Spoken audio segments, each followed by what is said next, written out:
Hi, welcome to day 336. It's Saturday today and it's a very busy day for me. Let's start with yesterday after the ball rehearsal, which was quite chaotic again. Not because of the dancers, but because of the teacher. Not me, but their teacher. After that there was the ladies' night and I went to my friend's flat and we were talking till close to midnight. And she was tired and I was tired, so I drove back home. And I could not fall asleep then. After I woke up, the sun was shining, it was a beautiful day, it was really warm outside. I think it had almost 8 or 9 degrees Celsius plus. And there were no clouds, and it was a beautiful sunny day. At 2 p.m. I had my youth club meeting and we had a little Christmas celebration. So I was cooking punch, Kinderpunsch. And of course there was no alcohol in this punch. And the kids liked it, we were chatting and playing a bit of guitar. They were playing a few games. We were also watching a few videos that we shot in the last years. I always give the camera to the kids and they run around and film whatever they want. So we were watching a few of these videos. And now I came home. I need to get ready because today there is this dinner and crime evening. And I need to comb my hair to get ready. So you see there was a lot going on today and also yesterday after I made the video.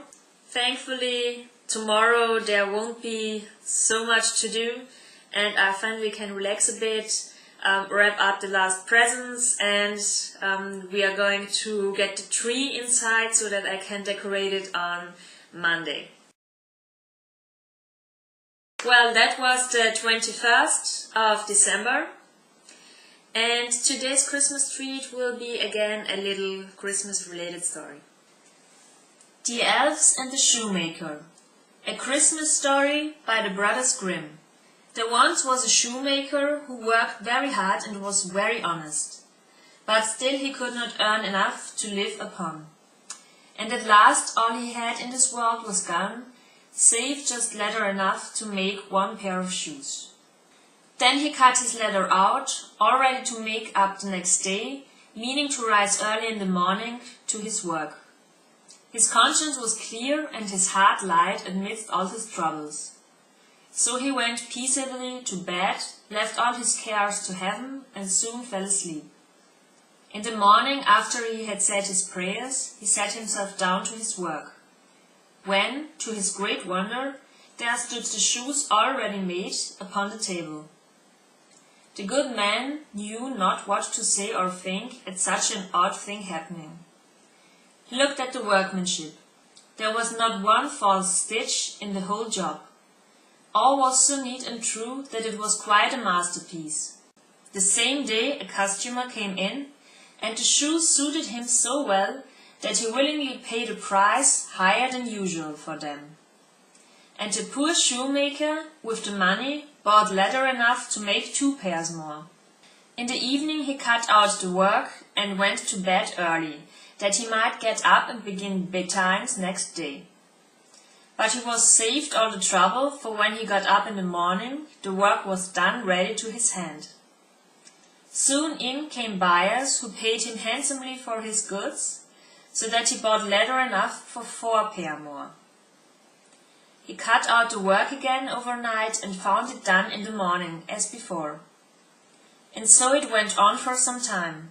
What was got ready in the evening was always done by daybreak, and the good man soon became thriving and well off again. One evening about Christmas time, as he and his wife were sitting over the fire chatting together, he said to her, "I should like to sit up and watch tonight, that we may see who it is that comes and does my work for me." The wife liked the thought, so they left the light burning and hid themselves in a corner of the room behind a curtain that was hung up there and watched what would happen. As soon as it was midnight, there came in 2 little naked dwarfs, and they set themselves upon the shoemaker's bench, took up all the work that was cut out, and began to ply with their little fingers, stitching and wrapping and tapping away at such a rate that the shoemaker was all wonder and could not take his eyes off them. And on they went till the job was quite done and the shoes stood ready for use upon the table. This was long before daybreak, and then they bustled away as quick as lightning.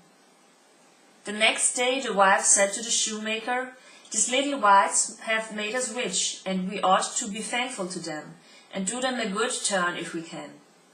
I am quite sorry to see them run away as they do. And indeed it is not very decent, for they have nothing upon their backs to keep off the cold. I tell you what, I will make each of them a shirt, and a coat, and a waistcoat, and a pair of pantaloons into the bargain. And do you make each of them a little pair of shoes." The thought pleased of the good cobbler very much, and one evening, when all of the things were ready, they laid them on the table, instead of the work that they used to cut out, and then went and hid themselves to watch what the little elves would do. About midnight in they came, dancing and skipping, hopped round the room, and then went to sit down to their work as usual. But when they saw the clothes lying for them, they laughed and chuckled and seemed mightily delighted. Then they dressed themselves in the twinkling of an eye, and danced and capered and sprang around, as merry as could be. Till at last they danced out at the door and away over the green. The good couple saw them no more, but everything went well with them from that time forward as long as they lived. I thank you all for watching and I wish you a beautiful night. Bye!